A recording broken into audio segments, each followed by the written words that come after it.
Good morning. आज हम क्या पढ़ने वाले हैं? आज का हमारा टॉपिक होने वाला है डिमांड फॉर मनी। हमें मनी की डिमांड क्यों होती है? हम जॉब के लिए जाते हैं, हमें पैसे चाहिए होते हैं, लेकिन हमें पैसे क्यों चाहिए होते हैं? हमें सिर्फ पेट ही भरना होता तो जानवर भी भर लेते हैं, वो तो पैसे भी नहीं कर पाते हैं। सिर्फ काम करते हैं, पेट भर लेते हैं, तो हमें पैसों की ज़रूरत क्यों पड़ती है? तो इस आज हम इसी टॉपिक पे बात करने वाले हैं, डिमांड मनी की इतनी ज़्यादा क्यों है। देखो, दो इकोनॉमिस्ट्स हैं, केन्शियन इकोनॉमिस्ट और दूसरे जो हैं वो हैं क्लासिकल इकोनॉमिस्ट। आपने सुन रखा होगा, और नहीं सुन रखा होगा तो हम आगे देखेंगे क्या होते हैं।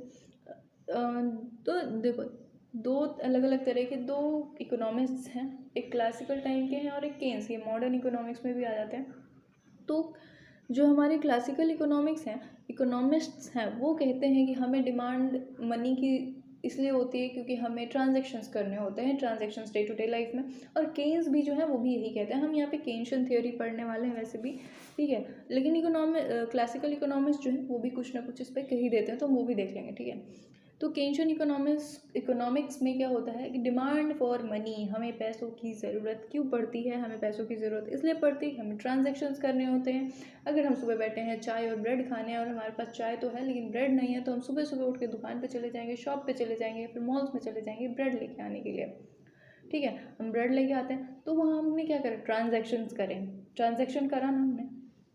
हमें शाम को पिज़्ज़ा खाने का मन है और हम गए हैं किसी शॉप पे, किसी रेस्टोरेंट में, फूड कोर्ट में, हमने वहाँ पे क्या खाया? पिज़्ज़ा। लेकिन उसके बदले में हमने ट्रांजैक्ट भी तो करा, हमने अपने पैसे दिए भी तो उन्हें। तो यहाँ पे हमें एक तो ज़रूरत पड़ती है हमें पैसों की ट्रांजैक्शंस के लिए, ठीक है। और ये डायरेक्टली रिलेटेड होता है इनकम से। हमारी इनकम अगर 10,000 है तो हम उसमें सोचेंगे कि सिर्फ घर की चीज़ें कर लें, उतना ज़्यादा फालतू खर्चा नहीं करेंगे, ठीक है। अगर हमारी इनकम बहुत ज़्यादा लाखों में है तो हम रोज़ शाम को खाएंगे, इधर उधर की चीज़ें हम ज़्यादा एक्स्ट्रा खर्च करेंगे, हम ज़्यादा से ज़्यादा ट्रांजैक्शंस करेंगे, ठीक है। तो इनकम कम होती है तो लोग कम ट्रांजैक्शंस करते हैं, कम गुड्स एंड सर्विसेज लेते हैं। जब इनकम ज़्यादा होती है तो लोग ज़्यादा से ज़्यादा ट्रांजैक्शंस करते हैं, ज़्यादा से ज़्यादा गुड्स एंड सर्विसेज खरीदते हैं, घूमते हैं, फिरते हैं, खाते हैं, ठीक है। तो जब ज़्यादा, हाँ, तो ये डायरेक्टली रिलेटेड है इनकम से भी। तो हमें ये दोनों बात समझ आ गई। एक, हमें ट्रांजैक्शंस के लिए ज़रूरत पड़ती है, लेकिन सिर्फ और सिर्फ ट्रांजैक्शंस की ज़रूरत नहीं होती है हमें। और देखो किस चीज़ के लिए ज़रूरत होती है हमें? प्रिकॉशनरी डिमांड फॉर मनी भी होती है हमें। प्रिकॉशनरी मीन्स जैसे कोई अनसर्टेन से सिचुएशन आ रखी है, घर में किसी का एक्सीडेंट हो गया है तो हमें उस टाइम पे एक्स्ट्रा पैसे चाहिए होते हैं, तो हम इसके लिए भी पैसे रखते हैं, ठीक है। इंडिविजुअल्स और फर्म्स रखते हैं। जैसे फर्म भी कोई दूसरे फर्म्स जो है बहुत ही ज़्यादा कॉम्पिटिटर्स बन रहे हैं, बढ़ रहे हैं, वो नए नए टेक्नोलॉजीज़ ला रहे हैं। बिना नए टेक्नोलॉजी के फॉर्म चल ही नहीं सकते, तो नए टेक्नोलॉजीज़ लेके आने पड़ेंगे फॉर्म्स को। तो ये प्रिकॉशनरी है, किसी अनसर्टेन सी सिचुएशन में हमें इन पैसों की ज़रूरत होती है। और अगर इंडिविजुअल्स की बात करें, घरों में देखें तो किसी के एक्सीडेंट्स हो गए तो हमें ज़रूरत पड़ती है प्रिकॉशनरी मनी की, ठीक है।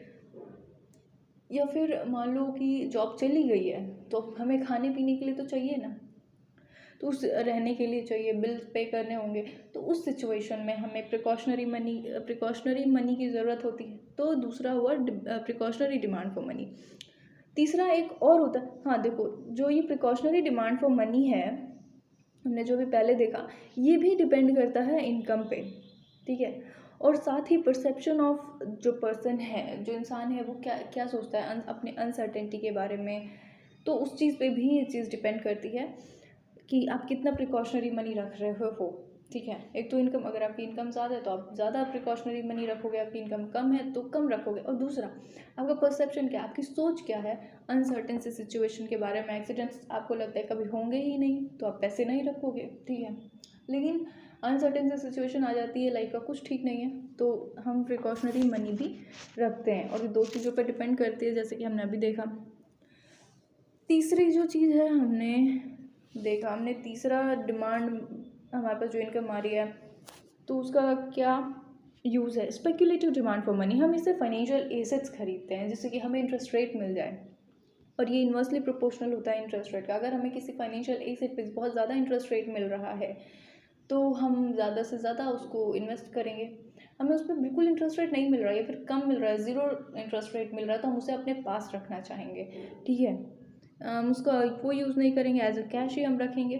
ठीक है, एसेट्स हमें खरीदने होते तब, या फिर स्टोर ऑफ वैल्यूज़ हो गया। जैसे हमें बॉन्ड्स खरीदने हैं, बॉन्ड्स क्या होते हैं, वो जो गवर्नमेंट होती है या फॉर्म्स होते हैं वो बॉन्ड्स इशू करती हैं, मोस्टली गवर्नमेंट इशू करती है, तो उसमें वो हमें पेपर देती हैं, हमसे पैसे लेती हैं।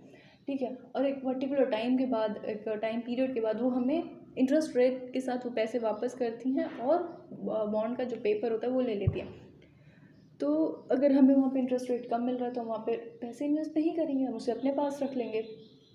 ठीक है, हमें हमारे पास जो पैसे होते हैं उसको बढ़ाने के लिए, एक तो इनकम आ ही रही है हमारे पास, और जो इनकम आ रही है हम उसे और कैसे बढ़ा सकते हैं।